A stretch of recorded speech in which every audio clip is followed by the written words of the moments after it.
वाङ्मे मनसि प्रतिष्ठिता मनो मे वाचि प्रतिष्ठितम्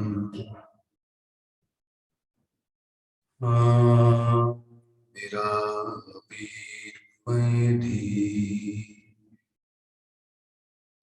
वेदस्य ममानिस्थः श्रुतं मे मां प्रहासि अनेनाधीतेन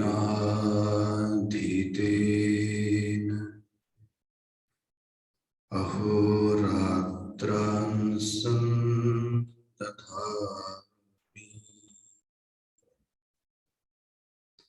ऋतं वदिष्यामि सत्यं वदिष्यामि तन्मामवतु तद्वक्तारमवतु अवतु माम् अवतु वक्तारम् अवतु वक्तारम्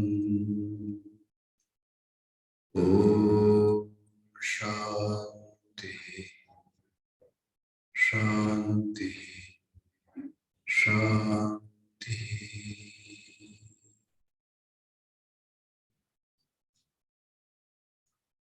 नाम संकीर्तन करते हैं। कल 5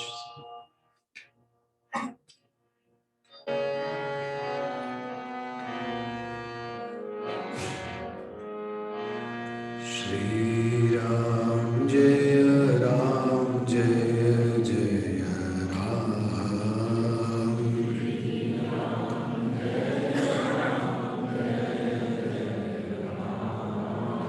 श्री राम जय जय राम।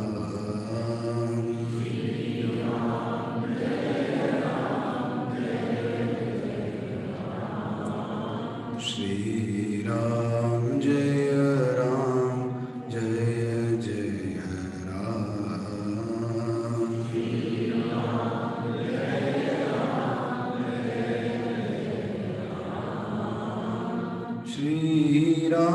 जय जय राम।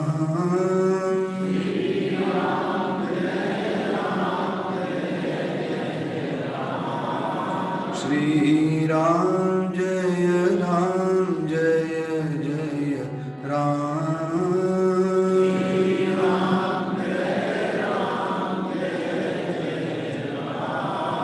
श्री राम जय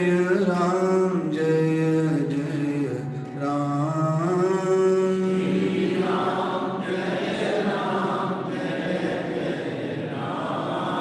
श्री राम जय जय राम।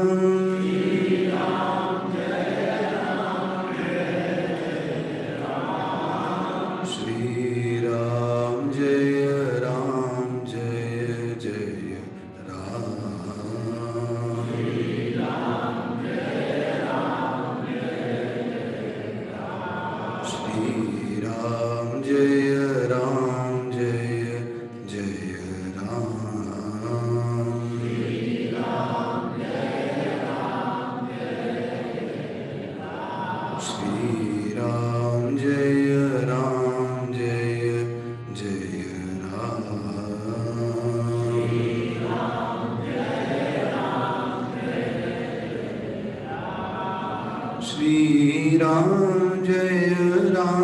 जय जय राम।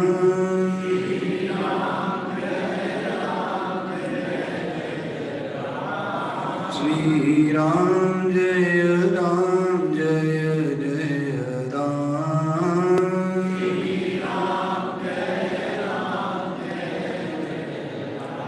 श्री राम जय राम जय जय राम। श्री राम जय राम जय जय राम। श्री राम जय राम जय जय राम।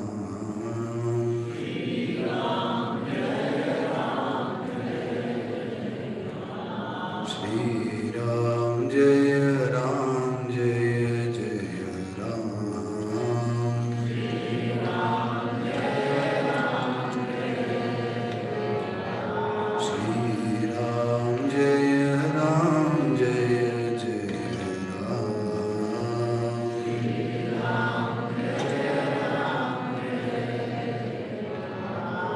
श्री राम जय राम जय जय राम।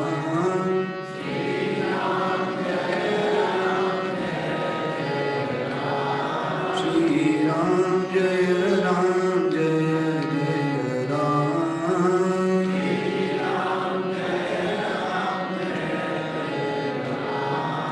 श्री राम जय राम जय जय राम।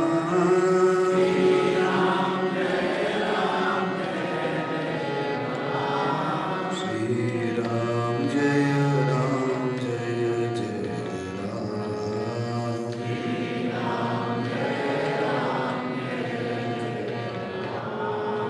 श्री राम जय राम जय जय राम।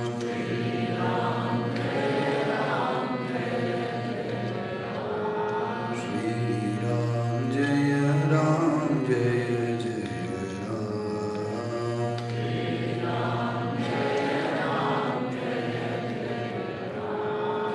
श्री राम जय राम जय जय राम।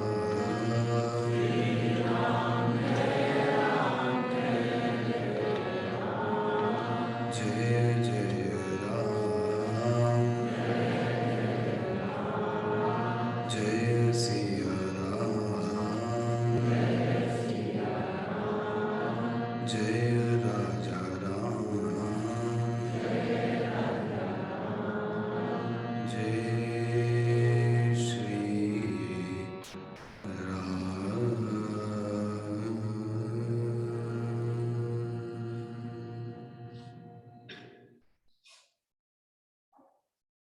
अतुलित बलधामं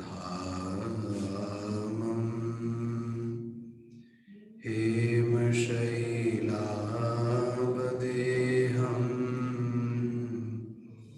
दनुजवन कृशानं ज्ञानिनामग्रगण्यं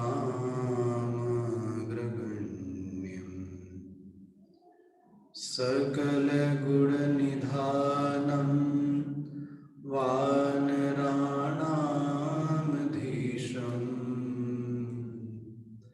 रघुपति प्रियभक्तं वातजातं नमामि।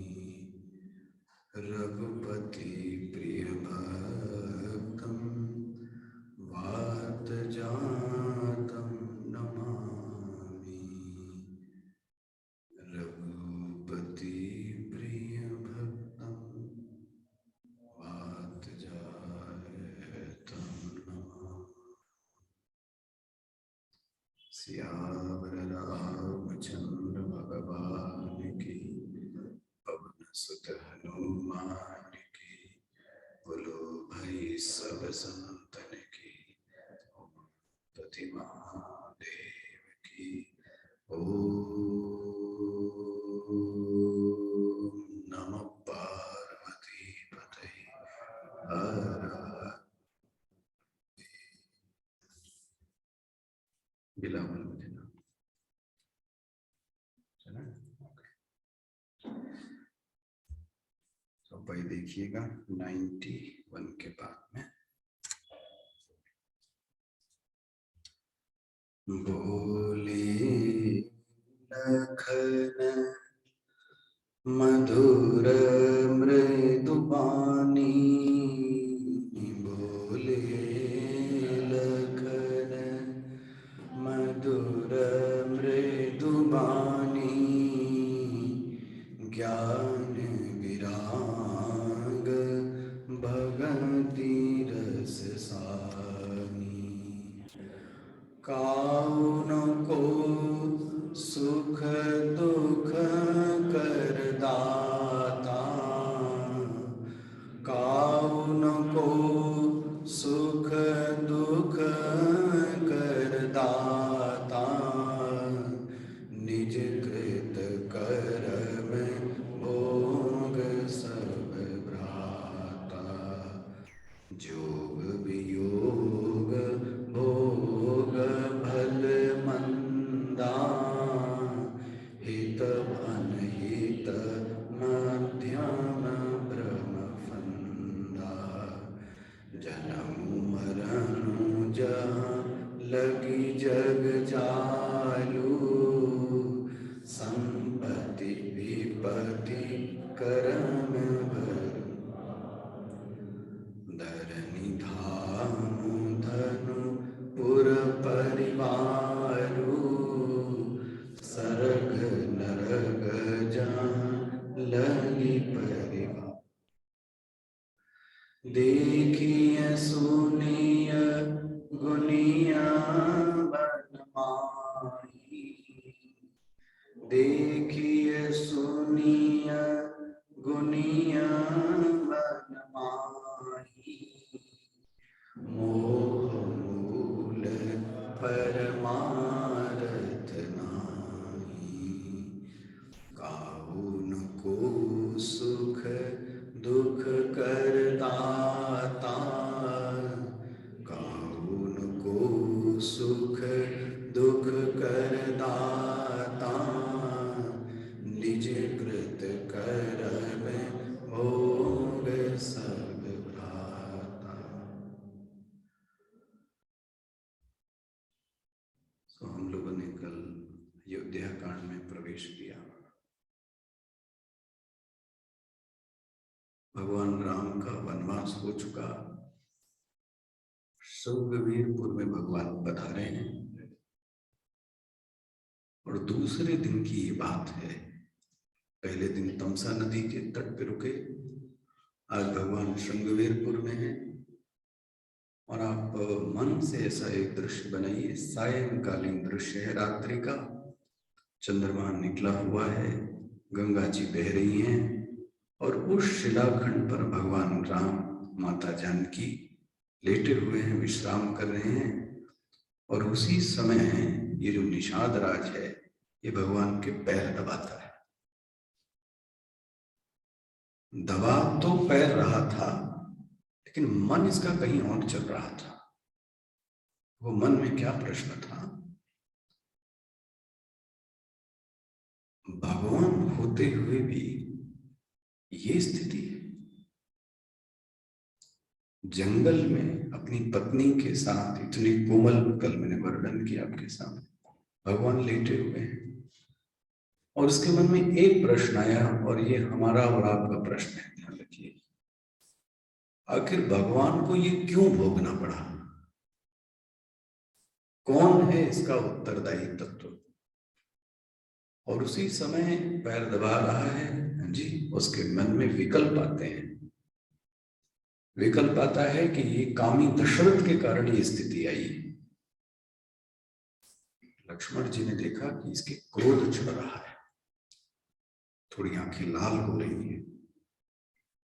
इसको लक्ष्मण जी कहते हैं तुम इधर आओ। वो पहचान गए। ध्यान रखिए, यहाँ लक्ष्मण जी गुरु के रूप में आए हैं। बहुत कम देखते हैं लक्ष्मण जी गुरु के रूप में।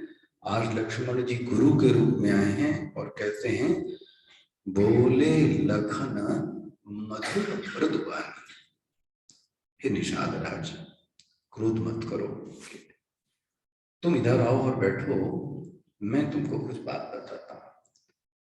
ज्ञान, विराग, भगति, 3 चीजें हैं। ये अब क्या हम वक्ताओं के लिए हमारी जो वाणी निकले उसमें तीनों चीजें होनी चाहिए। यदि सिर्फ ज्ञान ही ज्ञान की चर्चा होगी, हम बताएं आपसे, तो थोड़ी देर में सिर गर्म हो जाता है, दिमाग परेशान हो जाता है, क्योंकि हमारी कोई स्थिति है नहीं। उस ज्ञान के साथ भक्ति भी थोड़ी बहुत देनी चाहिए, लक्ष्मण जी से सीख लेनी चाहिए।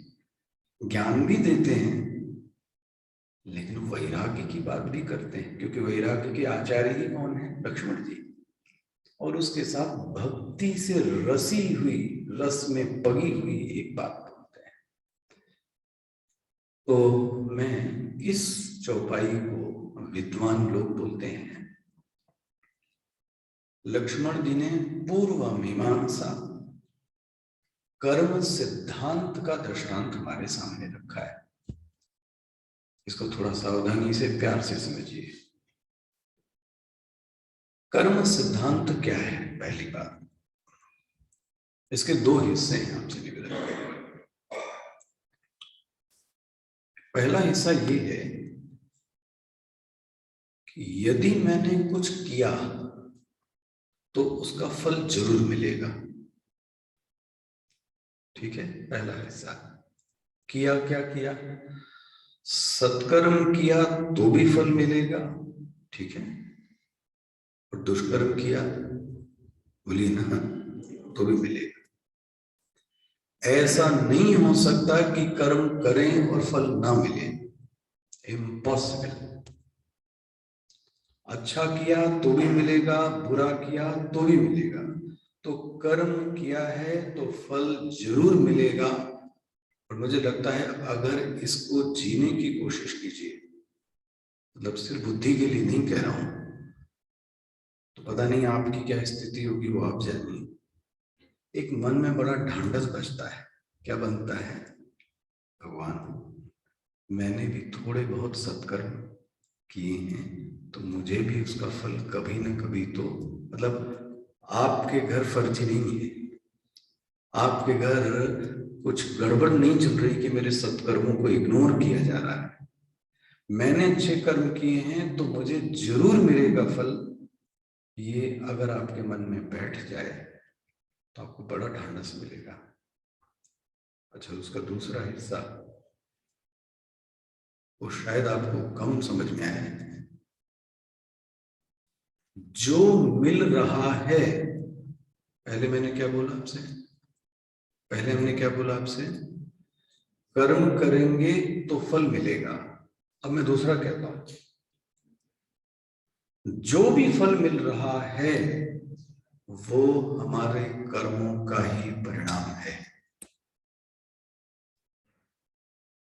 कंप्लेन नहीं कर सकते महाराजा। जो भी फल मिल रहा है, फल मतलब क्या?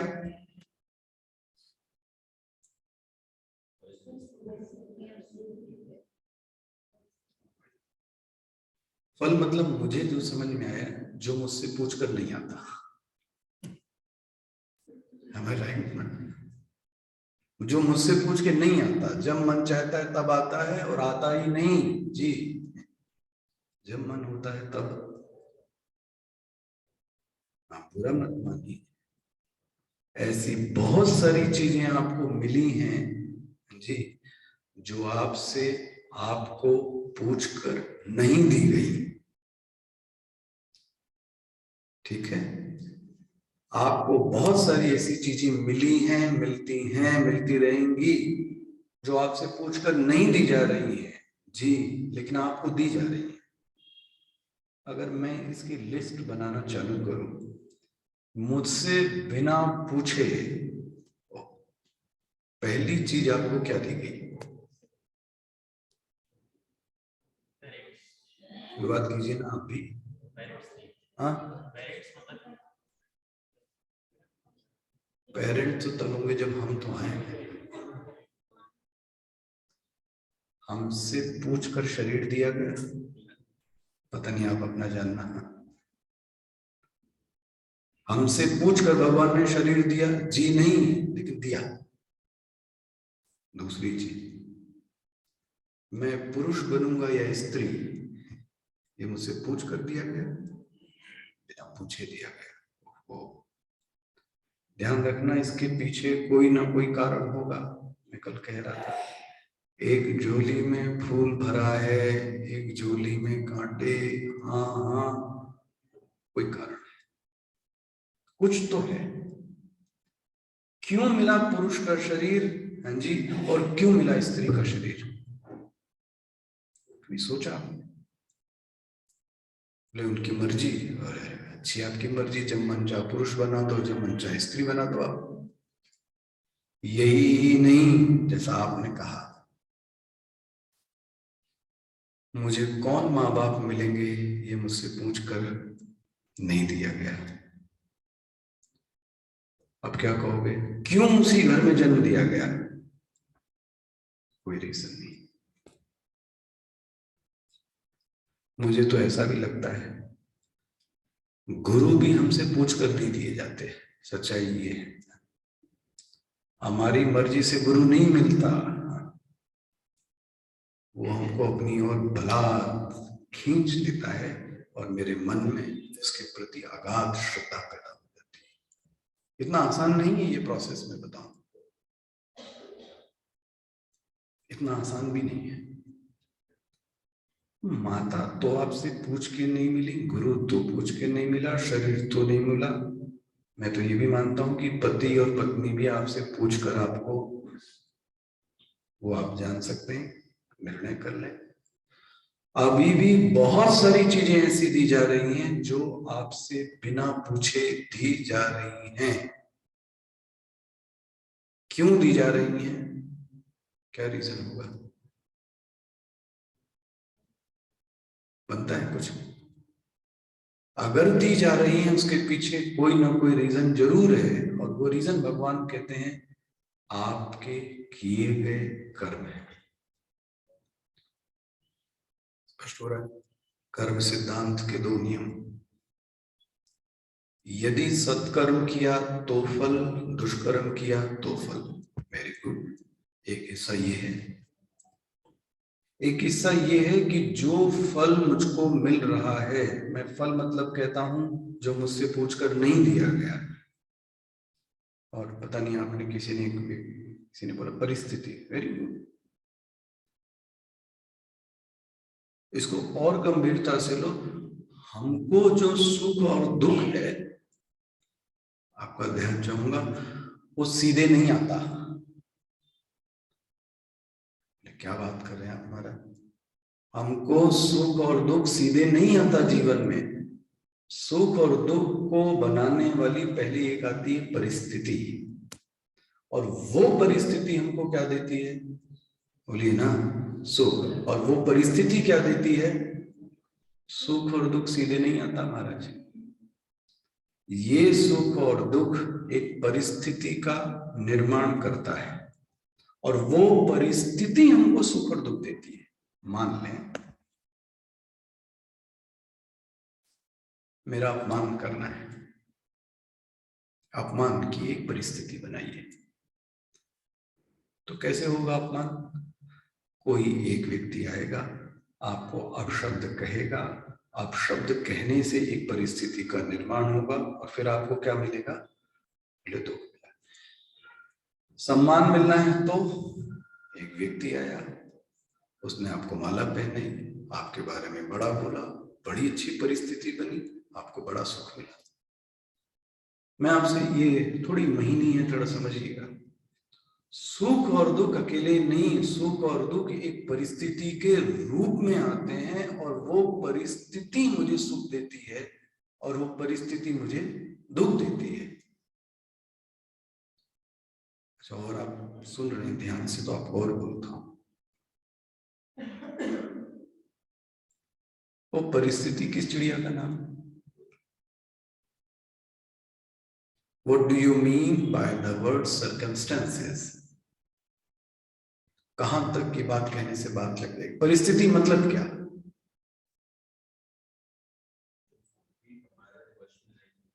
ये तो मैंने फल की बात कही, परिस्थिति मतलब क्या? मैंने फल, फल मतलब परिस्थिति, परिस्थिति मतलब क्या? बोलिए ना, आपकी क्या समझ में आता है जब आध्यात्मिक गुरु लोग ये बोलते हैं परिस्थिति परिस्थिति? तो परिस्थिति मतलब क्या? हाँ, स्टेट ऑफ माइंड। चलिए, ये भी हिस्सा है जी।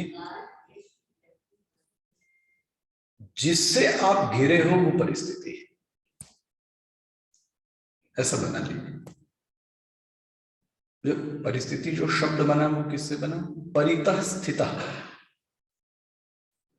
जिससे आप चारों ओर से घिरे हुए हैं वो परिस्थिति। Now ball is in your court. आप मुझे ये बताइए कि आप किन चीजों से घिरे हुए हैं? जो चीज आपका पीछा नहीं छोड़ती, ऐसी कौन सी चीज है?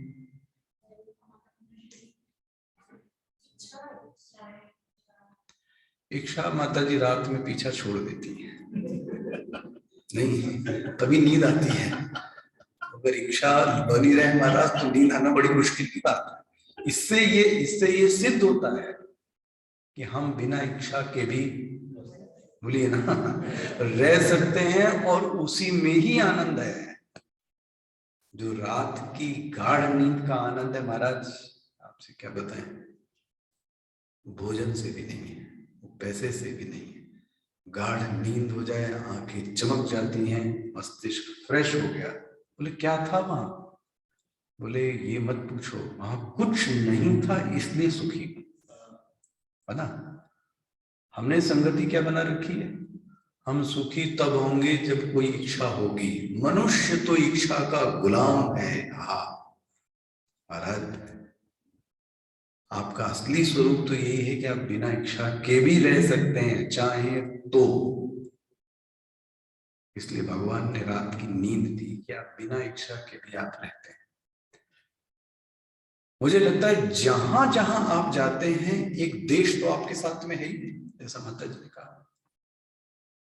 आश्रम, घर, बाजार, एयरपोर्ट, रेलवे स्टेशन, एक एक कंडीशनिंग आपके चारों ओर दिख रही है आपको, वो आपका पीछा नहीं छोड़ती। घिरे हुए हैं कि नहीं घिरे आप देश से, जिसको बोलते हैं स्पेस। हर जगह एक समय रहता है, उसको आप अवॉइड नहीं कर सकते। हर जगह एक व्यक्ति मिलता है आपको, अवॉइड नहीं कर सकते। हर जगह एक काल, देश, काल, व्यक्ति, वस्तु, परिस्थिति, गिना लो आप। मूल इतना है किससे घिरे हुए हो वो आप सोच लो।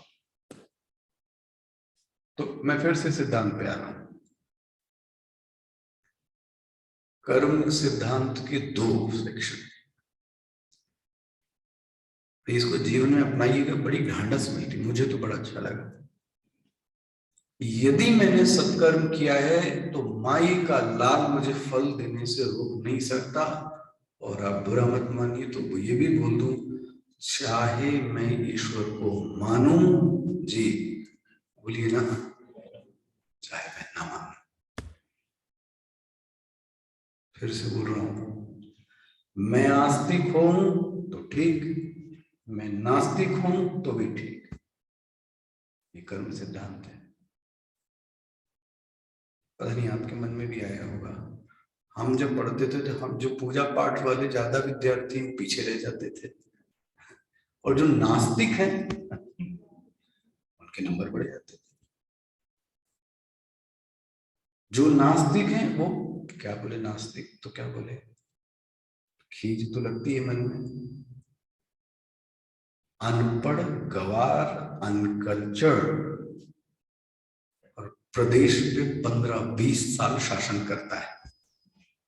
अनकल्चर्ड, अनपढ़, गवार, और उसके अंदर में काम कौन करते हैं? वो नौकरी की जो पराकाष्ठा है, वो सचिव, वो आईएएस, वो कलेक्टर, वो कमिश्नर, किसके अंडर में? आप क्या कहोगे इसको? स्वीकार तो करना पड़ेगा ना, आखिर भाग तो नहीं सकते, हाथ तो नहीं मूंद सकते। बीच में चला गया शासन, फिर से आ गया, अब क्या करूं? अब मानो कि उनके पीछे कोई ना कोई तो है, वो कौन है?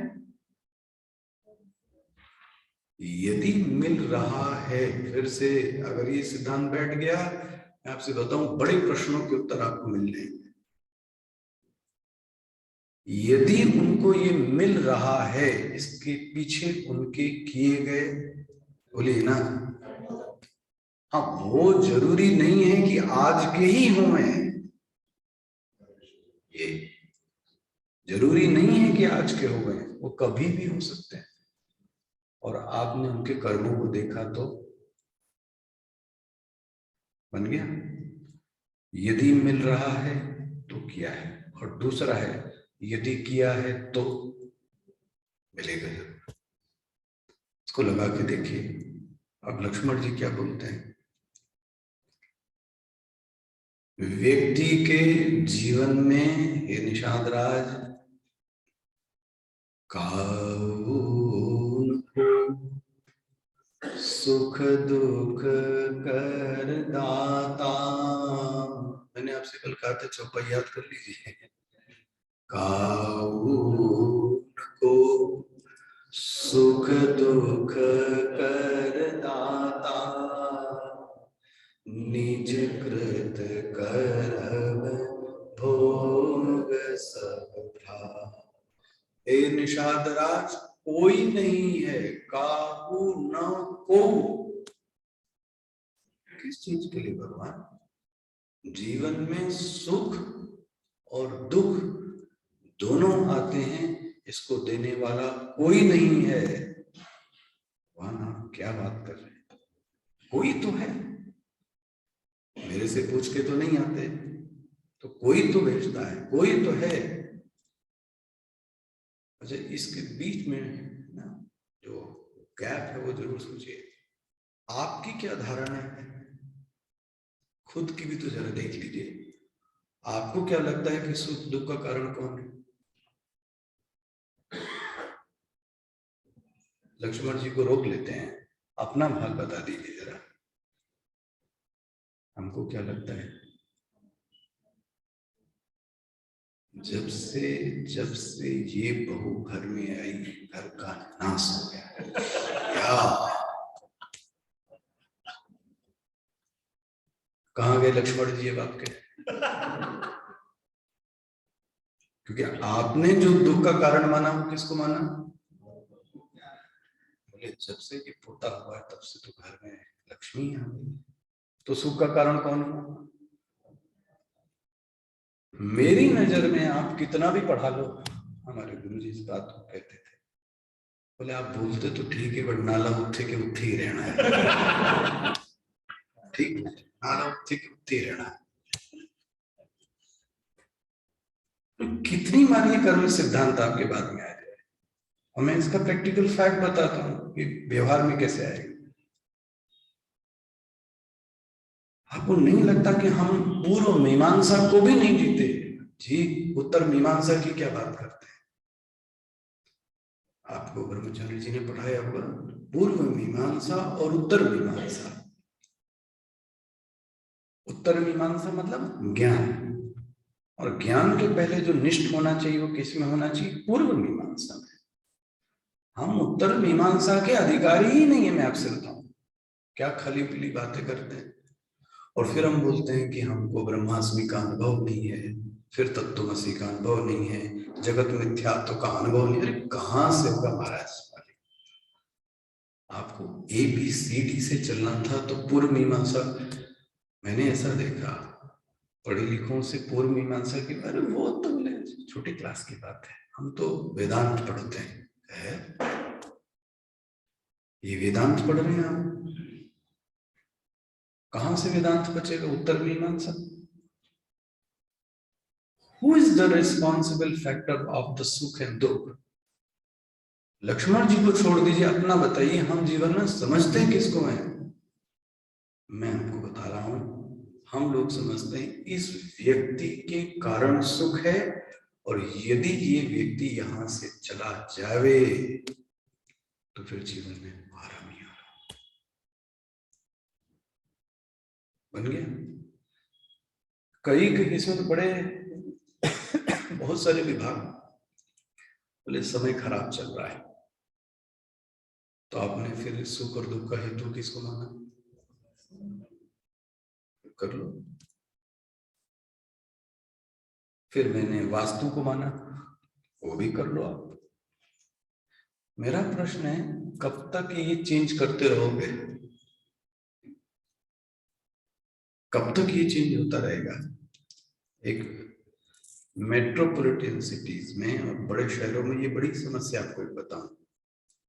वो समस्या क्या है पता है? बर्तन मांजने वाली और खाना बनाने वाली, वो टिकती नहीं। अब कभी कारण, मैं कई बार मानता हूं उनकी गलती है, लेकिन आपकी कभी कोई गलती नहीं है। तो आपने सबका सब इम्पोज किस पे कर रखा है? इसके कारण। कहां जी रहे हैं आप ईमान साहब? आपने सुधार अपने में तो करने की कोशिश ही नहीं की ना, क्योंकि इस भाई ने ऐसा किया, इस नौकर ने ऐसा किया। What about you? नहीं बोले, मैं तो नित्य शुद्ध बुद्ध मुक्त स्वरूप। आप सोचो, आप, मैं तो नित्य शुद्ध, मैं तो ब्रह्म हूं। अब आप सोचो कहां से सुधार हो सकता है? ये सिद्धांत दिमाग में बैठ जाए, आसान नहीं है मुझे, मैं हम भी इसमें चक्कर में फंसे रहते हैं। तो अंगूठी पहन लीजिए, तो ताबीज पहन लीजिए, तो तंत्र मंत्र जादू टोने सब करा लीजिए। आपको चाहिए एक और अच्छी बात बताओ, ऐसा मेरे मन में खुरापाती दिमाग चलता है ऐसा। मैं ऐसा सोचता था मैं महाकाल के निकट रहता हूं, तो मुझे लगा कि दुनिया महाकाल पे आती है और हम लोगों को स्पर्श करने को मिल जाता है, तो कितना अच्छा लगता है कि आज मैंने महाकाल का स्पर्श किया। और मेरे जितने भी दुख हैं वो सब हर सकते हैं कौन? कालों के काल महाकाल महाराज। कभी आइए, मैं सुनाऊंगा कहानियां आपको एक से। लेकिन किसी ने कुछ पहना हो तो आप बुरा मत मानना, मेरा वो आपको दुखाने का इरादा नहीं। लेकिन वहां का जो पुजारी है महाराज, उसके 5 हाथ में 5 उंगलियों में 5 अंगूठियां हैं। मेरे मेरे मन में ये प्रश्न आता है, पंडित जी भरोसा अंगूठी पे है कि महाकाल पर है? उस महाकाल से चिपटे हुए भी आपको भरोसा किस पे है? तो कहां से उद्धार होगा? आपकी पीढ़ियां पुरोहित पंडित रह जाएंगी, वही 100 2 500 में आप फंसे रह जाएंगे। क्योंकि महाकाल के पास रहते हुए भी अभी भी पूर्ण निष्ठा आप में जागृत। लेकिन कम से कम धन्य है जो आता है दूर से, वो स्पर्श करके सोचता है कि आज मैंने भगवान के दर्शन कर लिए तो मेरे जीवन का क्या हो गया। और जो उसको छू रहा है, जो कि सुलभ है, डेली है, कहां से होगा अपने सुख दुख का कारण भगवान को माने? फिर से इस पर आइए, फिर से अपने मन से एकांत में ये प्रश्न पूछिए, और तब ये लाइन खुल पाएगी आपको, और फिर लक्ष्मण जी का जवाब अंदर जाएगा। ये सच सच बताने की कोशिश कीजिए, जीवन में आने वाले सुख का और दुख का कारण कौन? यदि आप किसी व्यक्ति को मानते हैं, किसी काल को मानते हैं, किसी वस्तु को मानते हैं, तो ध्यान रखिए आप पूर्व मीमांसा के भी अधिकारी नहीं है। लक्ष्मण जी कहते हैं कोई व्यक्ति किसी को सुख और दुख नहीं देता। ले, कोई व्यक्ति नहीं है। निषाद राज किस दशरथ की बात कर रहे हैं आप? न दशरथ ने, न कैकेयी। मानो कि उस निषाद राज ने पूछा तो इसका कारण कौन है? भगवान की। लक्ष्मण जी बोलते हैं इसका कारण, बोलिए ना, बोलिए ना, भगवान के खुद के किए गए कर्म। सीधा बोलिए ना, भगवान के खुद के किए गए कर्म। सीधा बोलिए, जो सबके लिए है भगवान के लिए भी वही होगा। लक्ष्मण जी के बल से बोलिए ना। काउन को सुख दुख कर दाता, काउन को सुख दुख कर दाता, निज कृत कर्म भोग सब भ्रा। निज कृत कर्म, ये हमारे और आपके किए गए कर्म हैं जिसके कारण मुझे बराबर सुख और दुख मिल रहा है। बोले राम के जीवन में, बोले उनके खुद के किए गए कर्म। अब वो तो मैं जाना नहीं चाहता आपको उस इतिहास में। नारद जी ने क्या श्राप दिया था इनको? जैसे स्त्री के वियोग में मैं मर रहा हूं, आपने मुझे बंदर बना दिया, आप भी ऐसे ही भटकोगे। क्या मिला? ये नहीं मिला श्राप। और जो बंदर आपने बनाया है वही बंदर आपकी फिर, देखो आप कई सारी लीलाएं हैं, आपको कहां कहां और क्या क्या देखो। शालिग्राम क्यों बन गए? वृंदा ने श्राप दिया है, पत्थर दिल इंसान, तुमको शर्म नहीं है? आओ मैं तुमको श्राप देता हूं कि मैं तुम पत्थर बन जाओगे। हो भगवान ने बोला ठीक है, लेकिन मैं तुम्हारे बिना अलग रहूंगा नहीं, तो तुम अगले जन्म में तुलसी बनोगी, तो मैं तुम्हारे साथ रहूंगा। वाह, हर चीज के पीछे कोई ना कोई कारण है। तो अगर मैं आपसे कहूं कि आपके साथ जो जो घटित हो रहा है, ट्यून होके सुनने की कोशिश कीजिएगा, उसके पीछे कोई ना कोई कारण है। स्थूल रूप में दिखा दूं, अगर कोई डॉक्टर बैठा होगा, अगर आपको लगता है कि फीवर आ रहा है, आपको लगता है कि लेजीनेस लग रही है, बुखार नहीं उतर रहा है, तो डॉक्टर कहता है कि बुखार तो नहीं उतर रहा है, इसका मतलब कुछ ना कुछ अंदर क्या है, इन्फेक्शन है। और इन्फेक्शन होगा तो उसका रिफ्लेक्शन क्या होगा, फीवर होगा। उसने भी क्या किया, पकड़ा किसको, आपके कारण बना। हो नहीं सकता है, जस्ट इम्पॉसिबल। तो आप जरा इस लक्ष्मण जी के वचन को थोड़ा बचाइएगा। क्या बोलते हैं, का को सुख दुख कर दाता, निज कृत कर्म भोग सब भ्रा। अब इसका प्रैक्टिकल आपके जीवन में लाता हूं, क्या फायदे क्या है कर्म सिद्धांत से। एक मुझे जो समझ में आता है, पहला, यदि ये सब कुछ जो मैं रिसीव कर रहा हूं, मैं कठिन तो नहीं कह रहा ना आपको, फल मतलब मैंने आपसे बोला,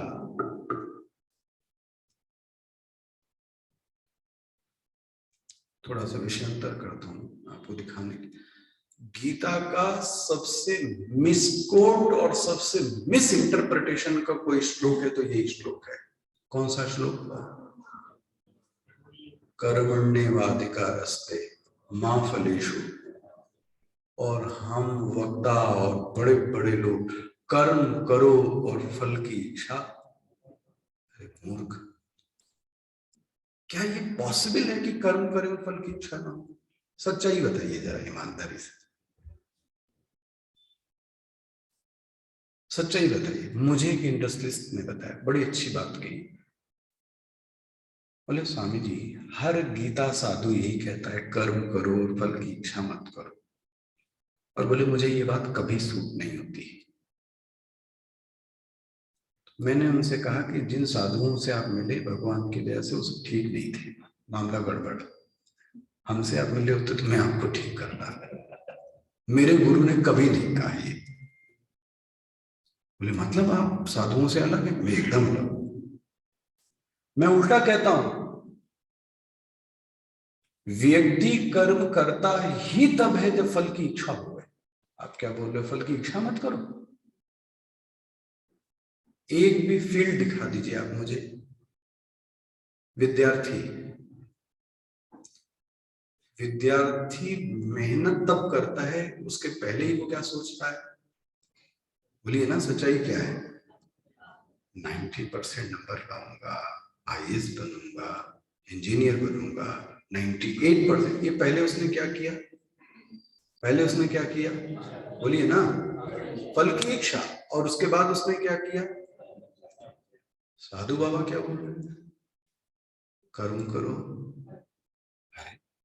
एक किसान क्या करता है? बीज बोने के पहले माताजी इतने एरिया में लगा रहा हूं तो इतनी फसल होएगी, तो इतना प्रॉफिट होगा, तो इतना कर्जा चुक जाएगा, उसमें इतना लड़की की शादी में दे दूंगा, इतना रखूंगा। खेती हुई नहीं है, लेकिन ये पहले से उसने क्या किया? कम ऑन, इंडस्ट्रियलिस्ट के पास जाइए, वो प्रोजेक्ट लगाने के पहले ही ये सोचता है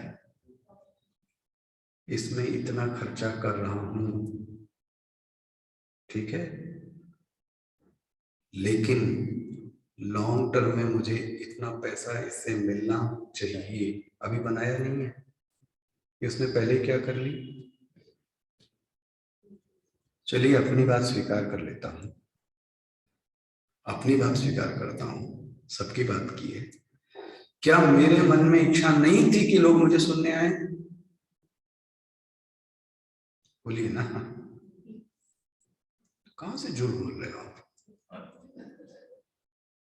कैसे झूठ बोल रहे हो आप? मैं आया ही तभी हूंगा जब मुझे पता लगा कि हमारे गुरु का क्षेत्र है गाजियाबाद, अच्छे श्रोता हैं, लर्नेड श्रोता है, फिलोसफी लवर हैं। आशा करता हूं कि वो अच्छी से अच्छी संख्या में आए। ये आने के पहले ही ये सब पहले क्या कर लिया है? कौन कह रहा है कि कर्म करो और फल की इच्छा मत करो? पकड़ में आया आपको? इसलिए जब गीता पढ़ाया जाता है तो उसमें, आप पढ़ाया होगा ब्रह्मचर्य में, जब कहा जाता है कर्म में अधिकार है, ठीक है, मैं आपको सब कुछ कोशिश कर रहा हूं, सब मिक्स कर दूं आपको, गीता भी आपके दिमाग में लाऊं। कर्म में अधिकार है और फल में तुम्हारा अधिकार नहीं। ये अधिकार है मतलब क्या तुम्हारा? अधिकार मतलब क्या?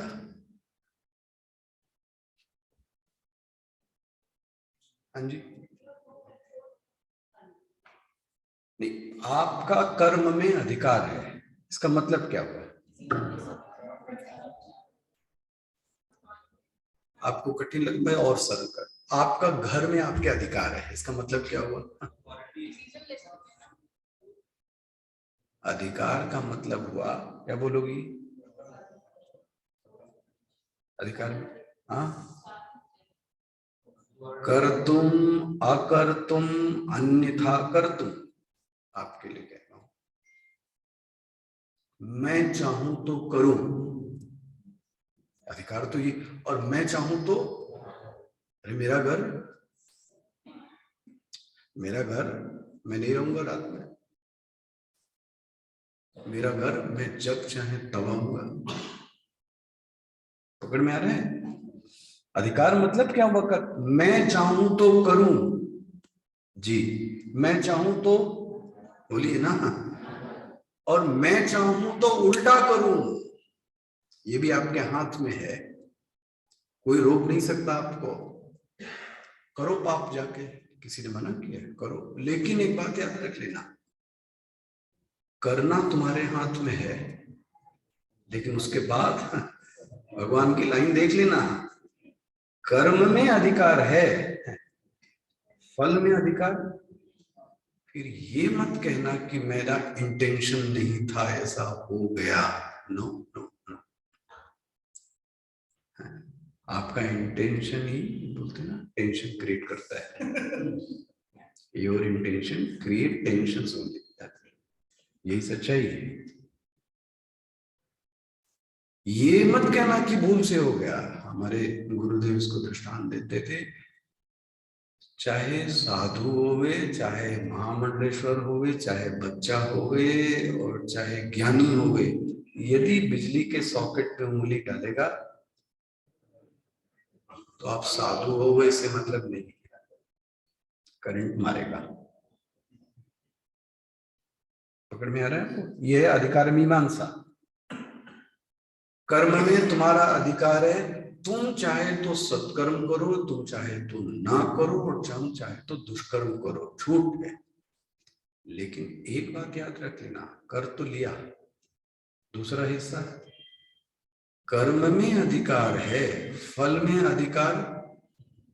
अब तुम ये मत कहना कि कब दिया जाएगा, क्यों दिया जाएगा, कैसे दिया जाएगा, कितना दिया जाएगा, इसमें तुम्हारा अधिकार।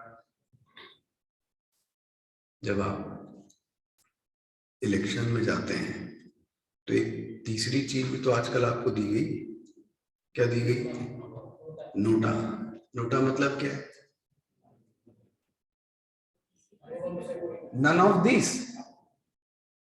मैं न इसको दूंगा ना मैं इसको दूंगा। तो फिर किसको दोगे? बोले मैं किसी को नहीं दूंगा। This is NOTA. ये आपका अधिकार है। पकड़ में आ रही है? अधिकार मीमांसा। भगवान भी यही कह रहे हैं, काउन को सुख दुख कर दाता, निज कृत कर्म भोग सब भ्रा। हे निषाद राय, जीवन में आने वाले सब सुख और दुख का कारण कोई और नहीं, तुम्हारे खुद के किए गए कर्म। अब यदि आपने ये लाइन पचा ली, फिर से करो, पचा ली, एक्सेप्ट कर ली, तो दो फल तुरंत जीवन में आ जाएंगे। दो फल तुरंत जीवन में आ जाएंगे। नाउ द फर्स्ट, अब मैं किसी भी व्यक्ति से राग द्वेष पसंद क्यों करूं? द्वेष क्योंकि भाई द्वेष किससे होता है? आप महाराज पूछते बहुत ज्यादा। अच्छा, राग किससे होता है?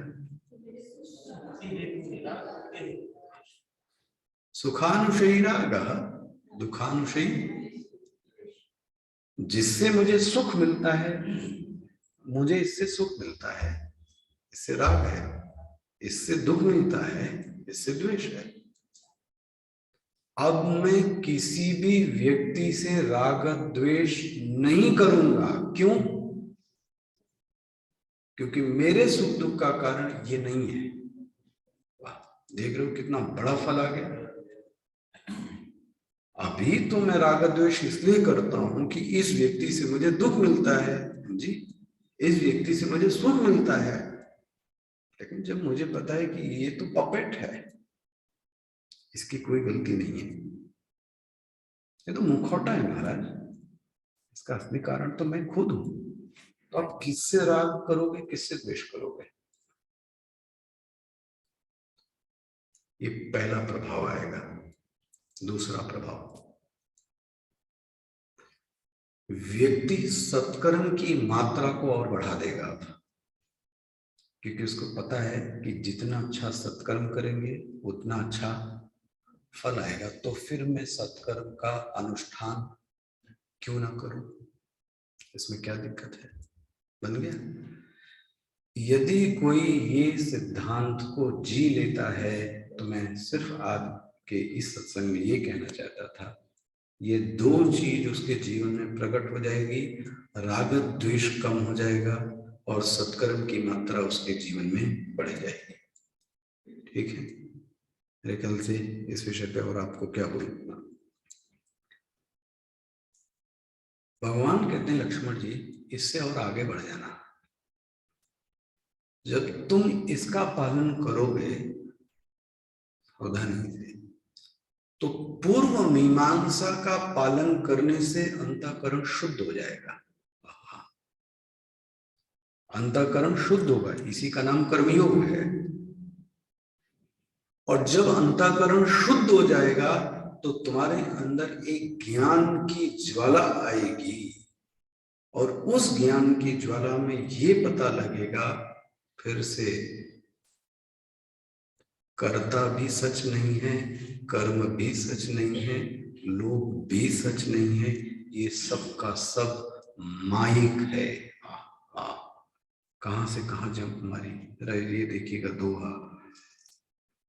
सपने हो, यहां से देखी सुनिय गुनीय मन माही, देखी सुनिय गुनीय मन माही, मोह मूल परमारथ नाम। ये सब अज्ञान है। क्या चीज? कर्ता भी, कर्म भी, लोग भी, सुख भी, दुख भी। ये बड़ी सीढ़ी है। बोले ये सब सत्य नहीं है। बोले सत्य नहीं है, मुझे तो सत्य लगते हैं। कौन कहता है कि सुख सत्य नहीं है, दुख सत्य नहीं है? बोलते हैं एक बात बताओ, सपने हो ही भिखारी नृपो, रंको नाक पति होई, जागे लाभ नहानि कछु, तिमि प्रपंच जिए जो। मान, बहुत सुंदर दृष्टांत। एक भिखारी है और सपने में वो सोचता है कि मैं राजा बन गया,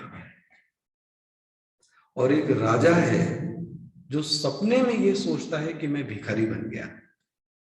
लेकिन जैसे ही जब वो उठेगा तो उसको क्या पता लगेगा, मैं क्या सोच रहा था ये सब। उस समय तो वो सच लगेगा, स्वप्न के समय में जो सुख दुख मिल रहा था वो सच लगेगा, लेकिन जैसे ही वो उठ जाएगा, जैसे ही वो उठा, उसको ये समझ में आएगा ये सब तो मैं कहा, मैं भिखारी कब से बन गया, मैं तो राजा हूं। लेकिन ये तभी हो सकता है जब वो उठ जाए तो, लेकिन जब तक नहीं उठेगा। आपके साथ हुआ ऐसा कभी? आप भिखारी तो नहीं बने होंगे, ना राजा बने होंगे, लेकिन आपको लगता है चोर आया है, भूत आया है, पीछे ने किसी ने नौ किया है, अभी अभी कोई यहां से भगा है। बड़ा नाटक दिखता है रात में। एक बार यदि उठ के कोई खड़ा हो जावे और पर्दा यूं खोल दे तो उसको लगता है अरे, लेकिन जब वो सपना देख रहा था तो जो पसीना आया वो कैसा था, वो सच था या नहीं था? जो हार्ट बीट बढ़ गई थी वो कैसी थी, वो सच की हार्ट बीट बढ़ी थी कि नहीं? लेकिन जैसे ही जब वो उठता है उसको समझ में आता है ये सब कुछ भी सत्य। लक्ष्मण जी बोलते हैं मोह मूल परमार्थ नहीं, ये सब कुछ सत्य नहीं है, जैसे कि सपने ही पुकारी। स्पष्ट हो गया? क्योंकि मुझे ब्रह्मचारिणी जी का आदेश केवट प्रसंग पे है, तो मैं इसको तो मैं और ले सकता हूँ, मुझे केवट प्रसंग पे भी आना है, तो आगे चलता हूँ। अच्छा महाराज, ये सब महाराज चर्चा हुई किसके किसके बीच, और ये चर्चा कब हो रही थी? रात में, संध्या के समय में। संध्या बीत गई, प्रातः काल हुआ, और भगवान ने, बात ये हो रही थी एक्चुअली में, जब आप और पढ़ेंगे ध्यान से, सुमंत्र जी भगवान को मनाने की कोशिश कर रहे थे कि आप क्या कीजिए, घर चलिए, और बहुत बहुत उपदेश दिया उन्होंने। अरे वो तो उन्होंने गुस्से में कह दिया, वो तो उन्होंने अज्ञान में कह दिया। आपका कार्य थोड़ी नहीं है जंगल में रहना। आप तो पिता के वचन को कैसा समझ रहे हो? तो स्वप्न, जैसे स्वप्न में बोलता है, क्रोध में बोल दिया माता ने, महाराज आप चलिए, महाराज आप चलिए। भगवान ने उसका उत्तर कैसे दिया पता है? बरगद के पेड़ की महाराज दूध निकाला, और भगवान ने उसी समय क्या बनाई पता है? जटा, जूट। जैसे ही जटाएं भगवान ने धारण की, सुमंत्र जी को संदेश मिल गया कि भगवान आने वाले। वहां बड़ा अच्छा संदेश पढ़िएगा। राम जी ने सुमंत्र जी को समझाया, सुमंत्र जी आपको पता है कि मैं किस खानदान से आता हूं? जहां की क्या बोलते हैं चौपाई, प्राण जाए पर वचन। आप सुमंत्र जी मुझे क्या उपदेश दे रहे हैं? मेरे पूर्वज दधीची ने क्या किया? अपने वचन को सत्य करने के लिए दधीची ने क्या किया? हड्डियां दे दी। वो रंती देव ने क्या किया? पढ़िएगा रंती देव की कहानी। तो रंती देव ने किया, दधीची ने किया, शिवी ने किया, सिर्फ अपने वचन को क्या करने के लिए? तो आज मैं अपने वचन को सत्य ना करूं, इसलिए सुमंत्र जी अब आप यहां से जाइए। भगवान ने जटा जूट बांधी है, और जैसे ही जटा जूट बांधी, प्रातः काल का समय था महाराज, और यहाँ पे हम लोग इस प्रसंग में प्रवेश करते हैं। कौन सा? कीवर्ड प्रसंग, ये देखिएगा, दोहा नंबर 99, 99।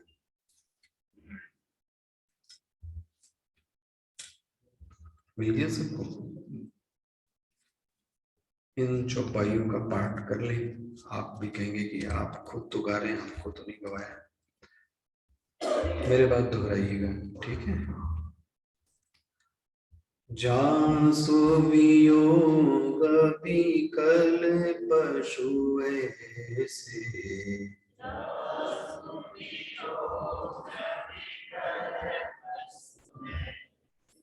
जहाँ सुवियोग विकल पशु ऐसे,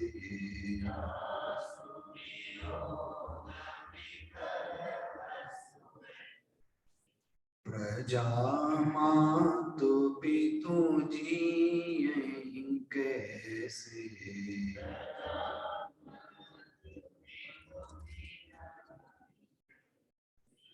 बरबस राम सुमंत्रु पठाए,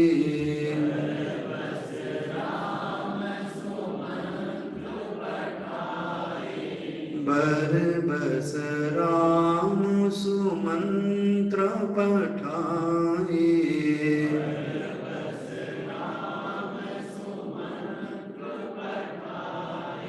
सुरसरि तीरवा पुत भवाए,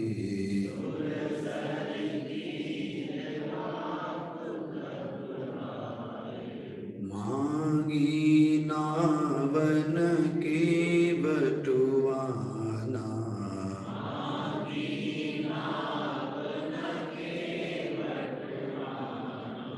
कहीं तुम्हारे मरम में जाना,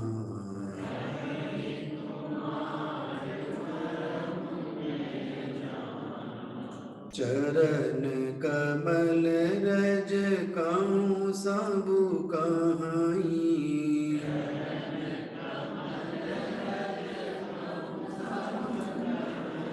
मानुष करनी मूरी कछुआई,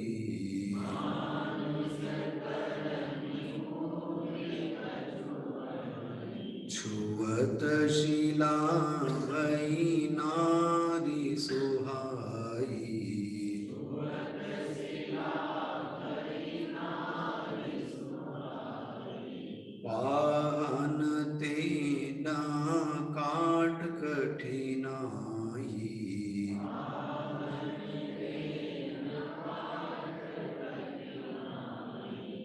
धरनी मुनि धरनी होई जाई,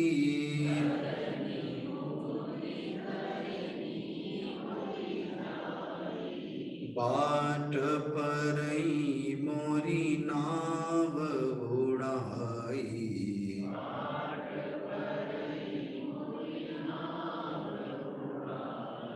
एहि प्रतिपालहु सब परिवारु,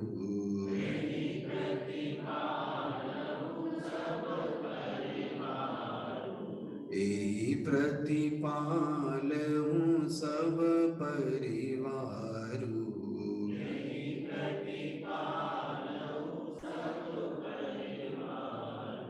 नहीं जानो कछुऔर कबारू,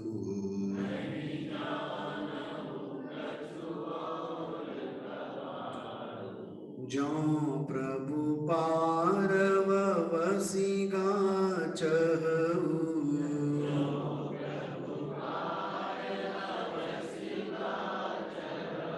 जो प्रभु पारवसी गाचहु,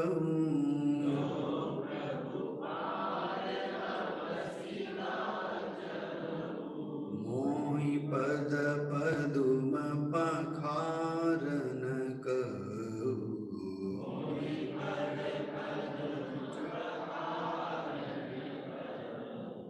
मांगी नावन के बटवाना,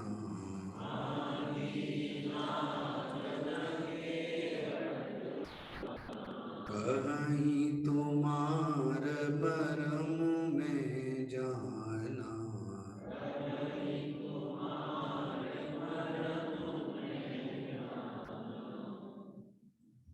तो महाराज प्रथम ही पंक्ति कितनी सुंदर है। जासु वियोग विकल पशु ऐसे, राम के वियोग के कारण पशुओं की ये हालत हो गई थी। ओहो, सोचो आप, पशु, आपने कल आपके वक्ता बोल रहे थे ना, घोड़े हिनहिना रहे हैं, पशु पक्षियों का आवाजें एकदम जिसको बोलते हैं दुख में चिल्ला रहे हैं, पशु पक्षी हिरन घोड़े हिनहिना रहे हैं। इसलिए तुलसीदास जी क्या बोलते हैं, जासु वियोग विकल पशु ऐसे। आप सोच सकते हो प्रजा मातु, सबसे बुरी हालत किसकी होगी, सबसे बुरी हालत किसकी होगी। ये साधु सन्यासी अच्छे से समझ सकते हैं। सन्यास लेने में जो सबसे बड़ी बाधा है वो कौन है पता है, वो मां है।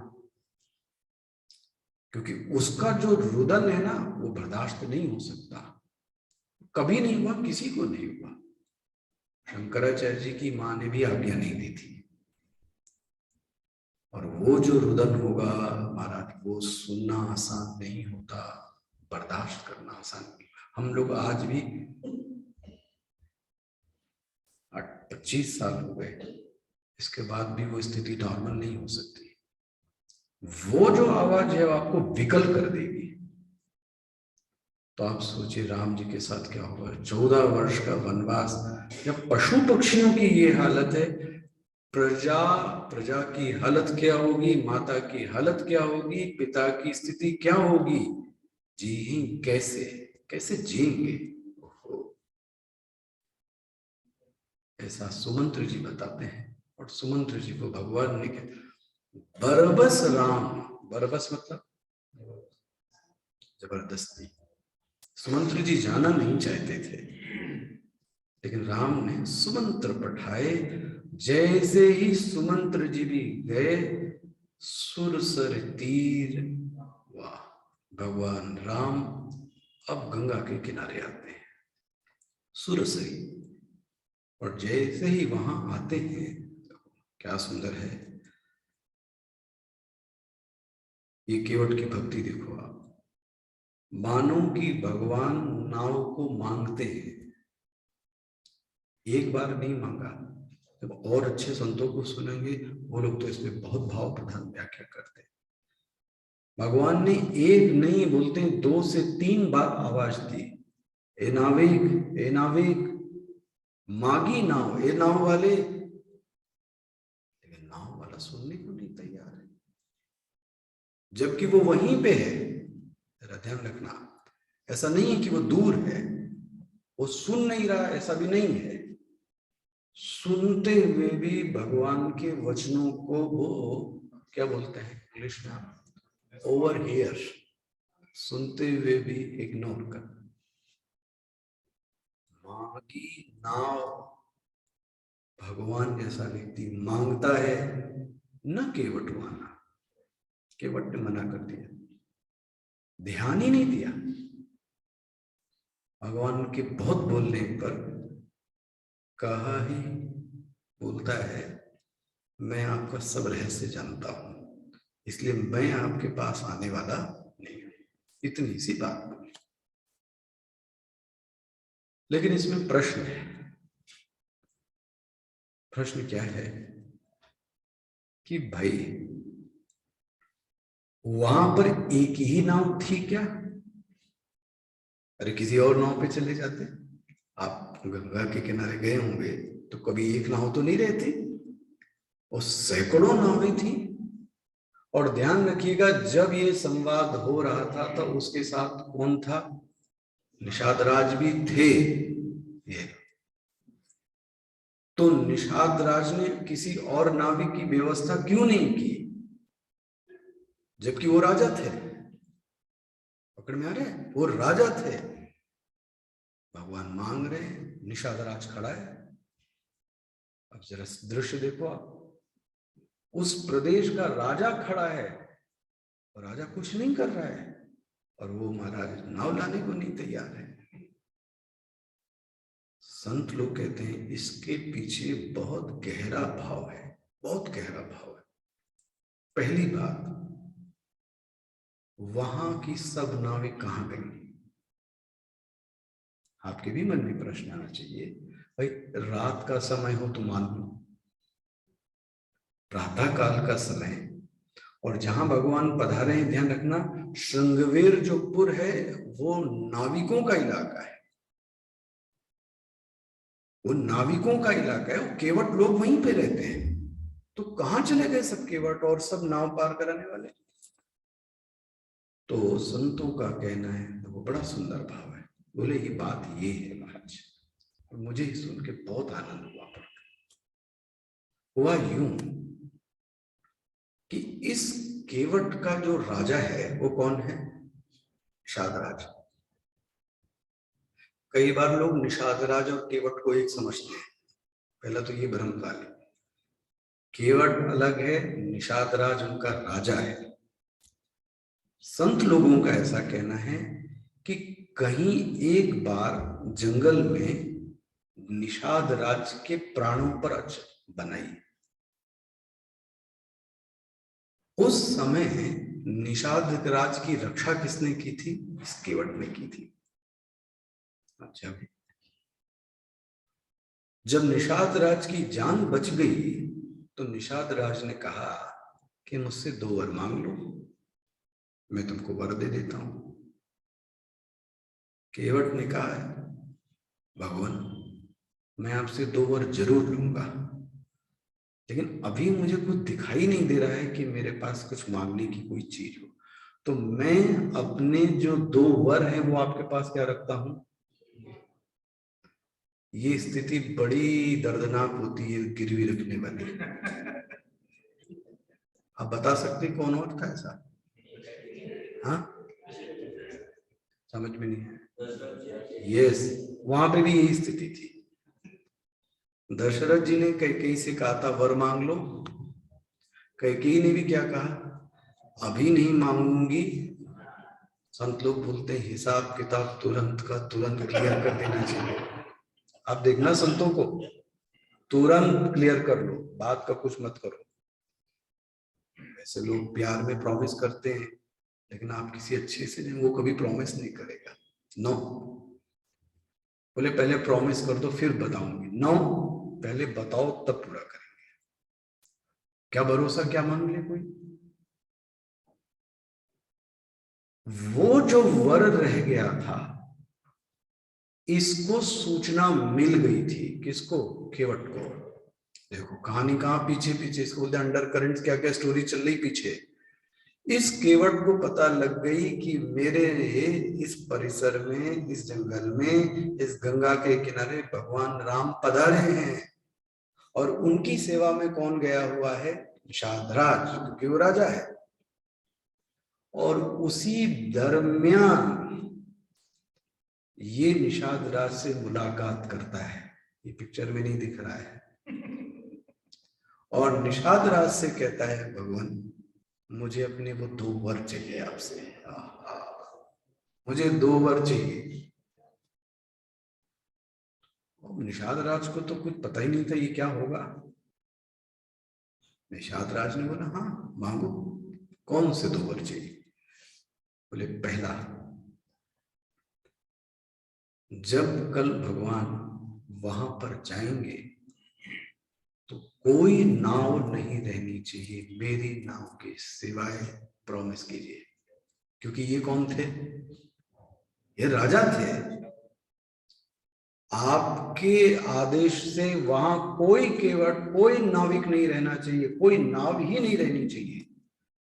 निषाद राज ने कहा, माय डियर, मैंने अपनी खुद नाव सजवाई है। मैं भगवान को लेके जाऊंगा? आप पढ़ना, भगवान पधारे हैं, मैं भगवान को लेके जाऊंगा। मैंने फूलों से नाव सजाई है, भगवान की सब चीजें मैंने रखी है नाव पे। आप इस भाव को देखना। मान ले कभी हमारे गुरुजी आए आपके पास घर में, और आपके घर पे जा रहे हो भिक्षा पर, और कोई दूसरा कहे कि मैं छोड़ देता हूं गाड़ी में, तो आप क्या कहते हैं? आप क्या कहते हैं? ना ना ना, मेरी गाड़ी है, स्वामी जी मेरे साथ चलेंगे, मैंने इसके लिए इंतजार किया है, प्रतीक्षा की है, साल भर प्रतीक्षा की है। आज जब वो समय आया तो आप बोल रहे हैं कि इस गाड़ी से चले जाइए। सोचो आप, ये रूप।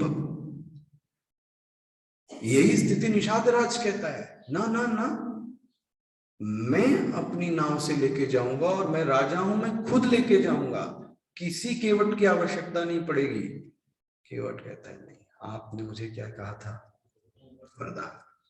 और वरदान पूरा करना आपका नैतिक कर्तव्य है। फंस गए ना निषाद राज।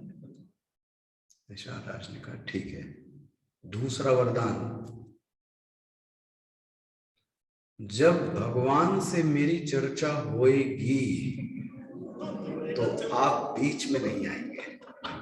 सी, आप बीच में नहीं बोलेंगे कुछ, क्योंकि आप रहोगे वहीं, ये मुझे पता है, क्योंकि आप भगवान को खुद लेके आए। लेकिन आप मेरी चर्चा के बीच में कुछ भी नहीं बोलेंगे। और निषाद राज को कहना पड़ा, ठीक है, क्या कर सकते हैं। और इस परिदृश्य में अब ये कथा आपने सुनी ना, अब ये देखना, अब इस चौपाई को देखो आप, कैसे यमन में क्या है। यमन में क्या महाराज दुर्गा में, ये मैंने गाया भी ना। यमन में बताइए, यमन भी तुमने भी सीखी थी? यमन मोबाइल में है?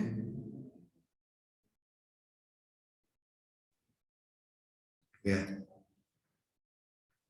हाँ, कोई मदद? मैं अपने भी आ जाता हूँ, ज्यादा अच्छा है। पराधीन सपने सुख नहीं। ज्ञान ऐसे ही जो आपका है वो खुद का ज्ञान, और किसी का ज्ञान आपकी मदद में कभी आ नहीं सकता। मांगी नावन केवटवाना, मांगी नावन केवटवाना,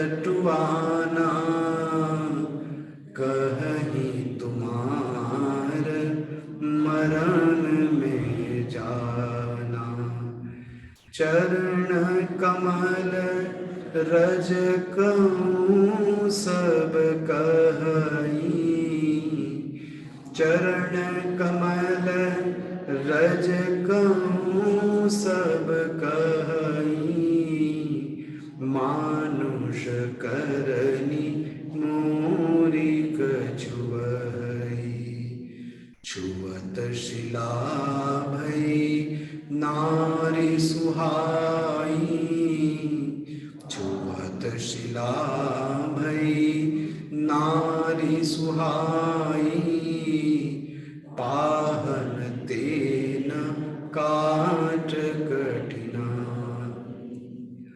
तरन्यो मुनि धरनी होई जाई, बाट परई मोरी नाव उड़ाई, एहि प्रतिपालहु सब परिवारु, एहि प्रतिपालहु सब परिवारु, नहीं जानऊं कछ और कबार, जो प्रभु पार अवसी गाचहु, मोहि पद पर तुम पखारन कहे, मागी नावन केवट माना, कही तुम्हार मरम में जान। भगवान किनारे आए हैं, भगवान नाव के लिए बोलते हैं और केवट मना कर देता है, जबकि उसी जगह निषाद राज भी खड़े थे। भगवान ने मानो पूछा है क्यों नहीं आओगे, चाहते तो निषाद राज बोल सकते थे कि भगवान से इतनी बहस करने की जरूरत नहीं है, लेकिन देखो शर्तों से बंधे होने के कारण निषाद राज कैसे चुप बैठे। संत लोग बोलते हैं 2 से 3 बार भगवान ने बुलाया, क्योंकि कोई नाव वहां पर थी नहीं, एक ही नाव थी, और वो नाव थोड़ी गंगा जी में थोड़े से गहरे में जाके बंधी हुई थी, क्योंकि संत लोग बोलते हैं हो सकता है लक्ष्मण जी को क्रोध आ जावे हैं तो नाव खुद ही चला ले, नाव थोड़ी गहरे में बंधी थी और वो उस गहरे नाव के उस पार जाके बैठा पड़ा है। कौन? और देख सब कुछ रहा है, भगवान राम आए हैं, सीता जी भी साथ में हैं, निषाद राज भी खड़े हैं, भगवान बुला रहे हैं, लेकिन वो सुनता नहीं। और जब उसने सुना तो वो कहता है मैं इसलिए नहीं आ रहा हूं क्योंकि मैं आपके रहस्य को जानता हूं। मरम, मरम मतलब मैं आपका इतिहास जानता हूं। क्या इतिहास जानते हो? वही मेरा, वो चर्चा हम लोग कल करेंगे, फिर आगे देखेंगे और क्या कहते हैं। धन्यवाद। हम आपके प्रवचन से अनुग्रहित हो रहे हैं, आनंदित हो रहे हैं।